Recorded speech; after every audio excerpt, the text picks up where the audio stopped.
안녕하십니까. 새생명교회 수요일 말씀을 함께 나눕니다. 오늘은 9월 20일 수요일 저녁입니다. 계속해서 시리즈로 우리가 말씀을 함께 나누는데요. 그 시리즈의 큰 주제는 예수님 믿기. 우리가 다 예수님 믿는데요. 목사님 무슨 예수님 믿는 걸 또 얘기합니까? 라고 얘기하는 분들도 있을 거예요. 그럼 오늘 그 세 번째 시간인데 정말 우리가 예수님을 믿는 건 맞는가? 예수님을 믿는 사람들의 삶의 모습은 어떠해야 하는가? 예수님을 믿는 사람들은 세상과 이웃을 어떻게 바라봐야 하는가? 예수님 믿는 사람들의 마음의 자세는 어떠해야 하는가? 라고 하는 것을 한 번씩 점검해 보길 간절히 소원합니다. 왜냐하면 제대로 믿어야 되니까요. 그리고 믿는다고 하는 착각 속에 우리가 빠질 수도 있기 때문에 그렇습니다. 그래서 우리의 믿음은 항상 점검해 봐야 합니다. 내가 정말 예수 믿는 것인가? 아니면 나를 믿는 것인가? 진정으로 예수님을 믿는다고 그리고 예수님을 따른다고 하는 것은 무슨 의미인가? 정말 예수님이라면 어떻게 할 것인가? 라고 하는 의식과 생각들을 우리는 끊임없이 해야 합니다. 그래야 믿음의 반열에서 어긋나지 않습니다. 믿음을 끝까지 유지하고 지키고 믿음의 승리를 믿음이 이기게 해주시는 그런 은혜를 우리가 경험하기 때문에 그렇습니다. 오늘은 그 예수님 믿기 세 번째 시간입니다. 한국에서 있었던 일이에요. 스타벅스라고 하는 커피숍이 군대에 갔다 특별 휴가를 받은 장병들에게 커피 한 잔을 무료로 주는 그런 특별 행사를 했다고 해요. 진짜 좋은 일이잖아요. 군대 가서 고생하는 젊은이들이 휴가 나왔을 때 스타벅에서 프리로 커피 한 잔을 주는 거예요. 그들의 애씀과 그들의 수고에 대한 어떤 보답, 자그마한 어떤 보답이라고 할 수 있죠. 진짜 좋은 아이디어 같아요. 그리고 참 좋은 행사예요. 그래서 사람들이 다 좋아할 것 같은데 그렇지 않았어요. 한 언론에 나온 기사에 의하면 스타벅의 그런 군인들에 대한 특별한 어떤 서비스에 대해서 한 여성 단체가 SNS에 글을 올립니다. 스타벅스가 여성을 차별한다고, 성차별을 한다고. 스타벅의 주요 고객은 여자인데 여자들에 대해서는 그런 행사를 하지 않고 군대 간 남자들에 대해서만 그런 특별 행사를 했다고 그러면서 비난하는 글을 실었다고 해요. 저는 그 기사를 보면서 좀 납득이 안 가는 거예요. 그 좋고 선한 일을 했는데 그것에 대한 혜택을 여성들이 못 받았다고 해서 그것을 비난한 일은 아니지 않겠나. 그들이 애씀에 대해서 같이 박수 쳐주고 같이 기뻐해주고 같이 축하해주고 같이 위로해주는 것 참으로 아름답고 귀한 일이다. 그런 생각을 하고 한편으로는 그러면 여성들도 스타벅에서 커피 공짜로 먹기 원하면 군대에 가야 되는 건 아닌가? 라고 하는 쓸데없는 생각까지 해보았습니다. 사람들은 다 이기적이에요. 본능적으로 이기적입니다. 사람은 이기적인 모습으로 태어났어요. 그래서 자기중심적이죠. 그래서 자기 이익, 자기 유익, 내 소유, 내 자녀, 내 가정, 내 사업, 내 직장 그것들이 가장 중요한 부분으로 가장 중심적인 부분으로 자리 잡게 되어 있는 것이죠. 예수님 믿는다고 하는 건 뭔가? 예수님 믿는다고 하는 것은 이기적인 삶이 이타적인 삶으로 바뀌고 변화되는 것, 그게 바로 예수님을 믿는다고 하는 의미인 것이죠. 그런 이기적인 삶, 자기중심적인 삶, 그거에 대해서 예수님은 굉장히 안타까워했어요. 굉장히 가슴 아파했다고요. 그래서 오늘 말씀 마태복음 11장 16절부터 19절까지의 말씀을 정말 안타까운 예수님의 심정을 토로하면서 말씀하고 있는 겁니다. 오늘 말씀 마태복음 11장 16절부터 19절까지 말씀 제가 봉독해 드립니다. 마태복음 11장 16절부터 19절까지 말씀입니다. 이 세대를 무엇으로 비유할까? 비유하건대 아이들이 장터에 앉아 제 동물을 불러 이르되 우리가 너희를 향하여 피리를 불어도 너희가 춤추지 않고 우리가 슬피 울어도 너희가 가슴을 치지 아니하였다 함과 같도다. 요한이 와서 먹지도 않고 마시지도 아니하매 그들이 말하기를 귀신이 들렸다 하더니 인자는 와서 먹고 마시매 말하기를 보라 먹기를 탐하고 포도주를 즐기는 사람이요 세리와 죄인의 친구로다 하니 지혜는 그 행한 일로 인하여 옳다함을 얻느니라. 아멘. 오늘 예수님 말씀의 핵심은 그거잖아요. 어떤 친구가 기뻐서 피리를 부는데 그 누구도 같이 친구들인데 같이 춤추지 않는 거예요.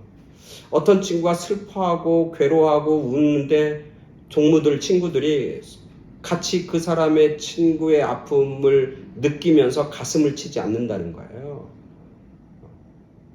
친구가 슬퍼하든지 기뻐하든지 동무들은 다 친구들은 다 관심 없다는 거예요. 다른 얘기로 하면 그 친구가 슬퍼하든지 기뻐하든지 나는 나의 일을 한다 뭐 이런 거잖아요. 근데 사실 우리들이 살아가면서 오늘을 살아가는 우리들 살아가는 삶의 모습을 보면 친구들이 다 피리를 분다고 다 같이 춤을 추고 그 장단에 맞출 수는 없는 거 아닙니까? 그리고 그럴 필요도 없고 그럴 수도 없죠. 아니 내가 할 일 있잖아요. 내 삶이 있잖아요. 내가 가지고 있는 어떤 삶의 어떤 그 내용이 있잖아요. 근데 그런 거 다 생략하고 무시하고 친구가 피를 분다고 같이 덩달아 그 친구 따라서 춤을 다 출 수는 없잖아요. 내 친구가 슬퍼한다고 해서 같이 슬퍼하고 같이 통곡하고 같이 가슴을 칠 수는 없는 거잖아요. 때로는 같이 울 수 있어요. 그러나 항상 같이 할 수는 없는 거잖아요. 내 삶을 잘 챙기고 나서 내 것을 잘 마련하고 나서 내 삶을 잘 정리하고 나서 그리고 여유가 있으면 친구들과 같이 울어줄 수 있는 거죠. 친구들과 함께 춤출 수 있는 거죠. 그러나 내 삶과 상관없이 친구가 피리를 분다고 늘 같이 춤추고 늘 운다고 해서 같이 늘 울어주고 그러다가 나도 우울해지고 슬퍼지잖아요. 그러니까 여유가 있으면 하는 거고 여유가 없으면 못 하는 거잖아요. 여유가 있으면 같이 할 수 있지만 여유가 없으면 내 것 먼저 하고 나서 내 것이 잘 정리가 되면 그리고 내 것을 다 완전하게 하고 난 다음에 그 다음에 친구들도 있는 거고 친구들의 상태도 내가 동정할 수 있는 거죠. 그렇게 살아야 되는 거잖아요. 그리고 그렇게 사는 사람이 지혜로운 사람이고 그렇게 살아가는 사람이 잘 사는 거잖아요. 근데 오늘 예수님은 그렇게 살아가는 오늘 우리들에게 저와 여러분들에게 그리고 그 당시에 있는 많은 사람들에게 얘기하는 거예요. 너무나 안타깝고 너무나 슬프다고. 그러면서 그것을 인정하는 말투가 아니라 오늘 보면은 굉장히 안타까울 뿐만 아니라 그렇게 살아가는 사람들에게 굉장히 신랄한 어떤 비유를 통한 비판을 하고 있는 것이죠. 왜 예수님의 말씀은 그렇게 친구들과 함께 울고 웃고 함께 해야 된다고 말씀하고 있는 것인가? 예수님은 본인이 와서 이 땅에서 살아간 삶 그리고 본인이 제자들과 앞으로 예수님 믿는 사람들에게 남겨진 가장 큰 명령은 뭐냐면 너 자신을 사랑하듯 똑같이 내 이웃을 사랑하라고 하는 그런 명령이잖아요. 과연 이게 가능한 것인가? 한번 생각해 보는 거죠. 예수님이 왜 이런 명령을 하고 오늘 말씀을 하고 있는 것일까? 그것은 내가 정말 진정으로 행복해지는 것은 내 주변에 있는 다른 사람과 밀접한 관계가 있다고 하는 사실을 말씀하고 있는 거예요. 나의 진정한 행복은 다른 사람과 분명한 연관이 있는 겁니다. 다른 사람이 다 불행한데 나만 행복할 수는 없는 거예요. 다른 사람이 다 안 되는데 나만 잘 될 수는 없는 거예요. 진정으로 잘 되는 것은 다른 사람과 나와 함께 잘 되는 것, 그게 진정한 잘됨이라고 하는 것이죠.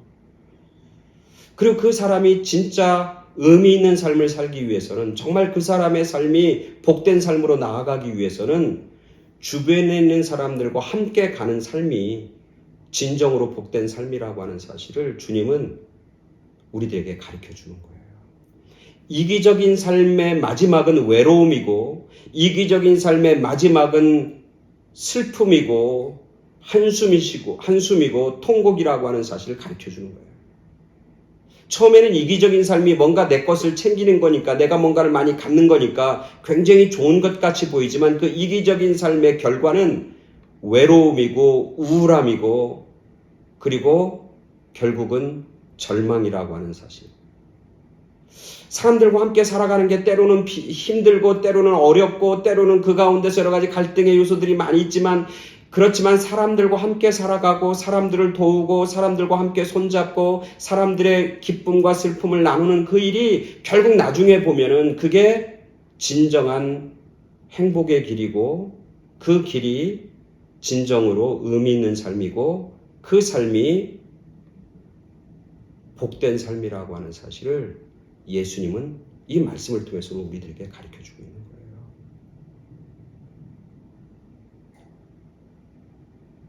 아까도 얘기했지만 예수님 믿는다고 하는 건 이기적인 자아에서부터 이타적인 자아로, 이기적인 사랑에서 이타적인 사랑으로의 전환, 그게 바로 믿음이라고 하는 거예요.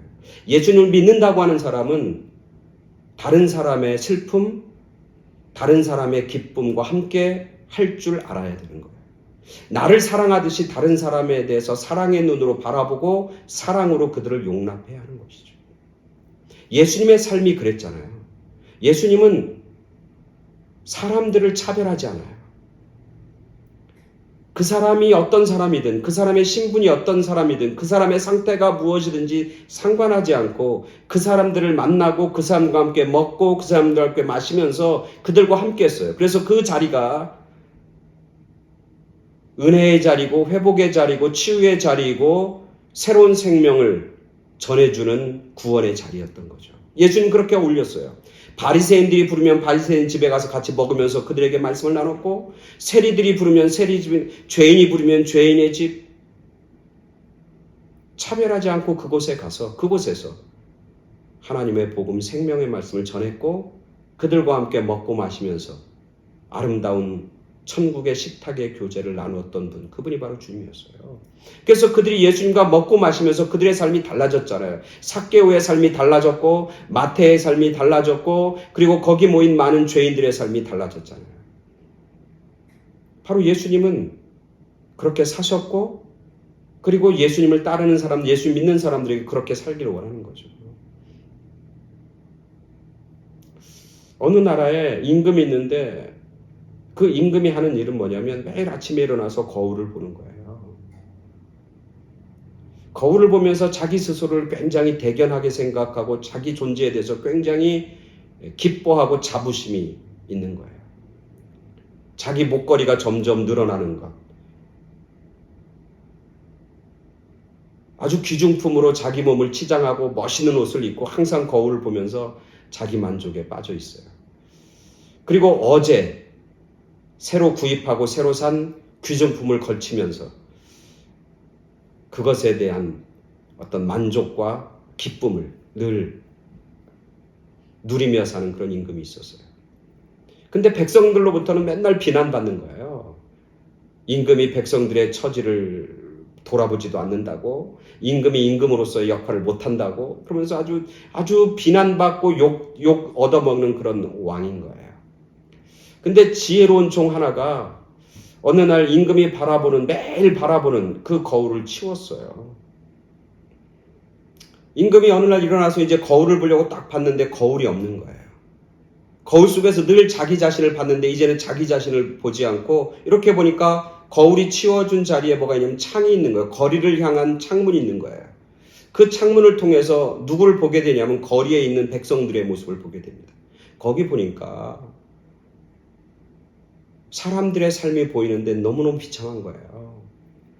등이 고부라지고 아주 걷기도 힘든 노인들도 있고, 먹을 것이 없어서 여기저기 쓰레기통을 뒤지는 아이들도 있고, 그리고 너무너무 힘겹고 아주 옷도 다 낡고 아주 누추한 그런 차림으로 왔다 갔다 하는 백성들의 모습이 보이는 거예요. 그리고 그 모습을 보자 이 임금이 깨닫는 거예요. 그래서 자기의 그 화려한 옷을 벗습니다. 자기 몸에 걸쳤던 그 화려한 보석과 귀중품들을 다 내려놓습니다.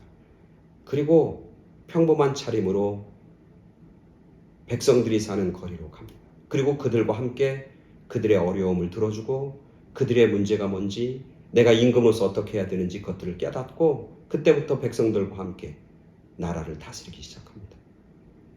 그랬더니 그 전에는 자기만 바라보던 그 임금은 백성들로부터 욕을 얻어먹고 비난받고 무능하다고 막 이야기 들었는데 그렇게 백성들 속에서 함께 살았던 그 임금은 점점 사람들로부터 존경을 받습니다. 사람들로부터 인정을 받습니다. 가장 훌륭하고 가장 위대한 임금이고 왕이라고 사람들로부터 칭송을 얻게 되는 거죠.